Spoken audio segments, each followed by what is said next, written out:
佢當時呢就吹捧自己呢喺各方面又要勁，佢條佬搏嘢一晚幾多次啊，以為覺得係碰到啲咩職業老司機喎，先發覺其實佢技術都係好一般嘅。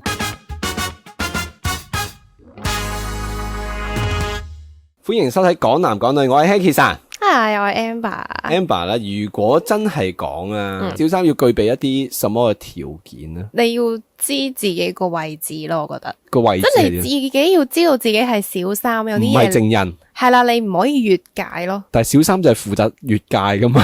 唔係嗰啲越界，即係你唔可以挑戰嗰個女仔或者個男仔嘅一啲底線咯。例如係情人節嗰陣時，小三係冇得過正日嘅，咁梗係啦。咁就唯有正人。咁你知道可能你要遲一日2月15號啦。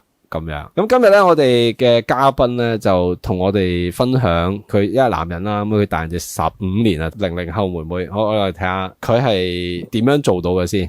大家好，大家好。係啦，可唔可以分享下你點樣做咗人哋小三咁樣？係你嗰陣時係咪知佢係有男朋友定點嘅？其實我而家對佢呢，應該算係沉船嗰種咯。其實呢，我係好想同佢一齊嘅，即係講外面個女人幾靚都好，但係我只係覺得，其實你同邊個女人都係一樣，你最終你都係要嘈交。與其換來換去，我希望係想佢，但係呢，我係始終係冇辦法，我始終係一個小三。頭先你好得意喎，你話個女仔靚唔靚唔緊要，你都係會嘈交啊？係咪？我會唔會聽錯啊？係啊，其實你揀邊個女仔幾靚女啊，睇到幾好都好，你最終你同佢一齊，你都要相處，都會嘈交。我就啱學影相冇幾耐啊，用書啊地方咪講大家免費影相咯，就係有呢個乜嘢嘅？都有嘅。哦，好啊。我哋就跟嗰度影相咯。我第一次就咁細遇到佢，開頭我做咩講咁留意佢，係因為佢生得我好似幾年前嘅前任，嗰啲感覺好似，我就每日都會同佢傾偈。到後來有一日要出嚟食飯咯，我開始喺過程之中佢咪抱到我咯，我就捉到佢手咯，然之後我哋兩個就係咁細糊里糊塗一齊咯，從影相到我哋食飯，即係一齊嗰陣係實際係相差1個月，又唔係講係閃電咁快冇有，中間我哋傾偈又傾成個月咯。第2、第3日之後呢，佢先同我講我係有男朋友嘅。當時我聽到我咁刺激，我係冇會叫佢同人家分手啦，我都係有個原則，即係講做小三你拆散人家咁係好事咯，就咁講。即係你都知道自己嘅位置喺邊嘅。就係咁咯。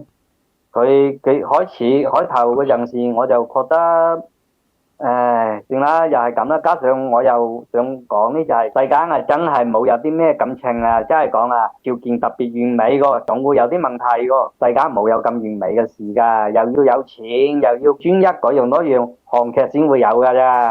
如果我講句現實話啦，只要你足夠中意個人，哪怕好似我而家個女朋友咁，缺點係特別多啊，講話冇經大腦又真實嗰樣咯，但我好多嘢我都可以包容嘅。其實呢，當時個佢呢就可能都係玩下，佢呢又覺得我係玩下。有一個轉折點係咩呢？就係講佢得咗病啦。咩病呢？我冇方便講，佢就講啦，就覺得睇到啲病好似好恐怖，我就經常陪佢去醫院啊。有晚黑我就講啦，我哋就跟一隻公園仔喺嗰度坐，就突然之間就哭，就攬過來就同我講嗰啲病啊嗰啲嘢，佢可能真係講啦，人冇夠堅強，我就攬到佢，因為我本身我身體係有問題啦，我知道咩感受，同佢講，哎呀冇關事啊，嗰啲病好小事啫，我嘅事都會喺度，咪就係從嗰陣時開始，我哋咪大家就正式一齊咯。嗰段時間裏邊呢，我呢就經常帶佢出去食嘢。當時呢我有個諗法，當時佢來 M 然之後我同佢講，你既然來 M， 不如我哋開房咯，因為當時諗到講冇搏嘢啊，你來 M 啊肯定冇搏啦，係嘛，咪攬咪算。即係其實你哋去 book 酒店房係咩都冇做，淨係攬住一齊瞓着咗咁樣係嘛？佢當時呢就吹捧自己呢喺各方面又要勁，佢條佬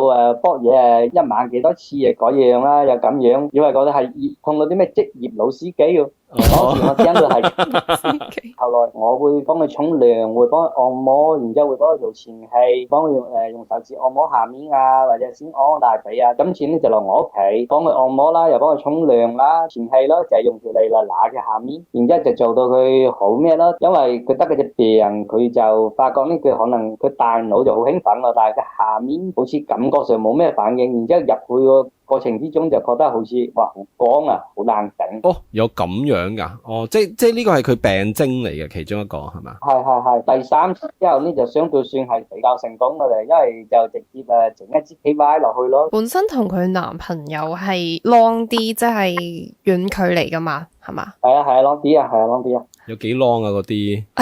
有幾遠啊？爭成可能幾百公里咯。哦，即係可能廣州、穿州過省咁啊，幾百公里去蘇州咁樣係咪？哇！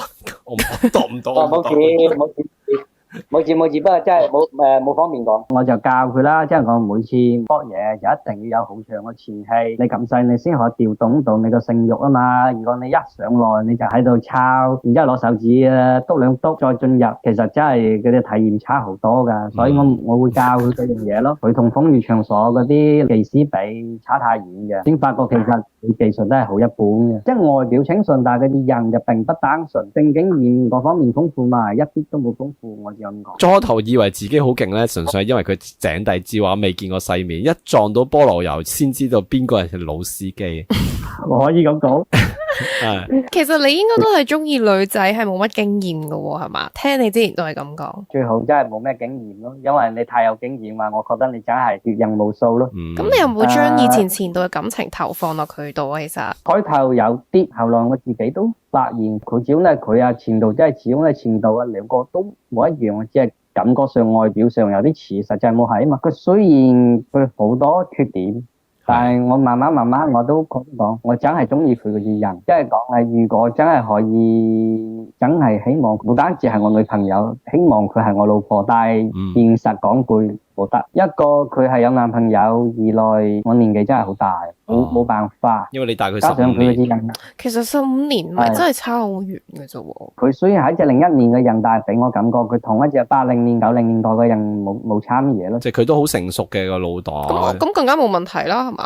第一，我係一個小三，冇可以越界；第二個年紀真係大，佢自己嘅人本身佢冇有00後嗰種朝氣啊。因為我識咁多00後，只能講有啲年少輕狂、不自量力咯。自從佢去完一個地方翻來之後，就乜嘢都變嘅。其實呢，我係並不介意做小三㗎，但係呢，佢呢自從翻來之後呢，就經常講佢嘅正印，講佢哎呀年輕啊，幾好啊，然之後就開始作我論鬧，講我你呢個人成日就係識得講嗰啲鹹濕嘢。男人都有自尊心㗎嗱，會有比較㗎嗱。當你俾人講得多嘅，你就會開始自我否定，同埋你會開始亂諗。後來有一次呢，就講佢條佬同佢講分手，之後呢我就只知道呢佢哋兩個開房，同埋佢所講嘅嘢呢，就我覺得佢嘅隻佬呢，實際就係一隻好表面一個人，但係呢就經常用啲好表面嘅嘢來氹佢。而我講話呢就係一隻好直白嘅人，畢竟我係一個出來10幾年嘅老司機，定我碰過嗰啲事情。你講感情嘅嘢嘛，你始終點講？佢中意搞表面嘅嘢，我係冇辦法噶。其實鬧開放，佢最主要嘅原因就係想靠性嗰樣嘢嚟挽留嘅啫。佢嗰隻男朋友，實際就係咁。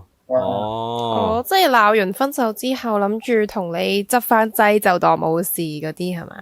係啊，就係咁啊嘛。男人唔要女人，女人咧就同佢開放，想留住佢。因為有對比啊嘛，後面就慢慢就開始就做出啲好越界嘅嘢，經常就鬧佢，同埋佢嘅男朋友，我就經常鬧佢，因為我覺得我已經心裏面已經覺得好唔公平㗎啦，冇應該喺一個咁重要嘅時刻會同你分手。佢隻男仔佢講咩話？佢講我覺得我同你冇係好適合，我覺得你更好㗎，你可以為了前途諗得更好。加上佢隻男嘅本身亦都係冇咩責任心嗰種人㗎。如果你係真係為了佢好嘅話，你冇應該喺啲咁關頭嘅時間呢，會同你講啲咁嘅話。我哋作為麻甩佬，當然已經知咩事，即係講俾個高台階俾你下。開頭呢有陣時我飲醉酒，我會發脾氣嘛，我就講你咪好中意同佢屌閪咩？你咪同佢屌咯。到後面即係前嗰幾日啦，今次就鬧得仲一離譜。我又發神經，我問佢中唔中意我，當冇當我係男朋友。然之後佢同我劃清界線，之後我嗰晚黑我已經心裏面毫無癮，加上我已經飲到酒嘅，我直接我就鬧佢講：人哋高工資做咩睇得上你啊？你而家連性生活都俾冇到啊！你而家係咩人？你倒貼，你係連隻雞都不如啊！我就咁樣直接就鬧佢。佢講我 hurt 到佢咯。但係佢又冇知道，實際佢做嗰啲嘢又 hurt 到我。做咗咁多年人咧，即係我慢慢明白到一個道理，係唔能夠 expect 咧，唔能夠期待對方咧會知道佢 hurt 到我嘅，因為對方都係講翻同一說話啫嘛。喂 Hank， 其實你已經知你都 hurt 到我，知我就唔 hurt 佢啦。即係因為已經係好衝動，同埋我已經積怨好耐嘅啦。因為我已經都明白，不過句話出來就係意味着第一個肯定冇人喺屌嘅啦，呢個係肯定嘅啦。即係個第二個就係講，可能真係要分。如果現實來講，我並不是着緊佢咩，而係我真係中意佢。係咯，你係唔抵得、唔甘心多過你係想擁有佢嘅身體啊嘛。做咩人家可以同你搏嘢，我冇去同你搏。但係佢都有同你搏嘢啊，唔係咩？以前啊嘛，依家冇啊嘛。哦，即係依家其實佢自從翻咗去揾佢男朋友一段時間之後，翻到嚟就即刻變晒，就唔再同你搏嘢，跟住仲要好中意佢男朋友咁樣，係嘛？係同佢搏，因為大家即係有感情啊嘛，嗰種感覺啊，冇係爽啊，而係真係中意有愛嘅入邊嘅性愛嚟嘅。咁你哋而家係分咗手嘅狀態定係咩啊？差唔多都接近嗰種咯，但係而家即係講等於自己原翻來啦。佢而家都同我講話，我冇原諒你講我貼我做雞咯，就係咁咯。我又覺得其實我自己又真係好傻一隻人。其實一隻女仔每日都會同你講發生啲乜嘢啊，每日都會揾你傾偈啊，應該係 focus 翻當下。我應該其實佢有樣嘢係講得啱嘅，其實我只可以俾佢帶來係開心同埋情緒價值咯。我應該兩個都中意啦，我覺得，但係中意男朋友多啲嘅。我想問下菠蘿油，你同佢嘅相處咧係見面啦，咁你有冇即係可能買嘢俾佢啊，又或者做呢啲好浪漫嘅嘢咁有冇啊？因為佢要備考啊嘛，上次我都去揾過佢。然之後呢就去到嗰度，我見佢中意飲益力多，買支益力多，我放喺台面嗰度，嗰陣時就翻屋企休息啊嘛。我就備好俾佢。仲有呢，好似佢着嗰對鞋都已經爛到開膠嘅，我咪買支膠水幫佢黐黐翻咯。佢買對鞋俾佢，你買支膠水。好犀利啊你！即隻鞋係好似鱷魚嘴咁樣擘開咗。係啦，我見佢成咁啊嘛，咪幫佢黐好咯，咪就係咁咯。咁你做咩唔買對新嘅俾佢啊？咁對鞋都捱唔得幾耐啦，哥哥，互相折磨。其實講冇想接受我個好，就係驚到時候用嗰啲嘢嚟要挾佢，講我道德綁架佢。我講你冇必要諗，因為嗰啲嘢係我做男朋友嘅責任，所以我一個小三。但我對你好係應該個，我都同佢講過啦。考完試咧，我哋咪正式分嘅咯。即係講認命，我都要揾個第二個啊。畢竟我而家年紀又大嗰度，佢從頭到尾都冇會諗住會同我結婚啊。人少咧要結婚噶，你冇結婚嘅話，你冇有隻家，你就真係好似隻冇腳個雀仔咁細。最後冇一切都好，係我永遠企喺佢身邊，我永遠認佢係我女朋友。咁啊嗱，既然你講到咁真誠啦，不如咧我就空白咗30秒俾你。你講下有啲乜嘢想直接同佢講，好唔好啊？睇下呢一段影片咧，佢有冇機會見到，好唔好？30秒啦，我空白俾你下30秒。Sushi，我只有咁同你講啦。其實我雖然係一個小三，但係你同我一齊嗰個月，我真係好開心。即係講你帶我走出最灰暗嗰段日子，而且跟住你一齊，你會經常帶超市，帶我去行山果，我哋兩個會間廚房度煮飯仔。我又明白嗰晚黑我鬧你講連雞都不如，係我冇啱，即係講大家都有冇啱嘅地方。就算我後面我冇同你一齊，我希望就算即係講冇一齊，我都希望你考試成功，同埋我都希望最後喺你考試完之後可以同你去趟澳門，算係了我哋最後嗰段旅程。多謝你，多謝你。故事嚟到呢度，你係咪頭先話要勸誡各位觀眾做小三有啲乜嘢提醒啊？你講嚟聽下。女仔出軌呢，其實盡量冇提你原配，同埋多啲有時俾少少關心，冇需要多俾少少關心，而即係希望想得到認可啊，要公平啊嘛。男方做小三嗰啲，咁我入你最好都係要認清一下自己嘅身份，同埋即係講你作為做小三，其實你要俾個就係開心就 OK 嘅，而且最後你盡量真係冇使諗到上位，因為上位嘅話，可能下一個就係你。即係你意思係上咗位之後佢出軌嘅，就佢會揾第二個小三，係咪咁嘅意思啊？出軌嘅嘢就一句話，你出得一次兩次，就自必然會有第二、第三、第四次。多謝你啊，菠蘿油，好警世格言啊，警世真係好警世。你做小三唔好諗住上位，因為上位下個就係你。好可怕啊！點解愛情係啊，要有小三啊？可唔可以專一少少啊？人啊嘛，呢個就係人啊嘛。大家咁我冇話唔係大眼識人唔好咩？可以。在座個觀眾，你哋係作為老公嗰啲，可能講得好講得好衰，不如你可以鼓勵一下你哋自己嘅老婆，佢出下軌，即係講。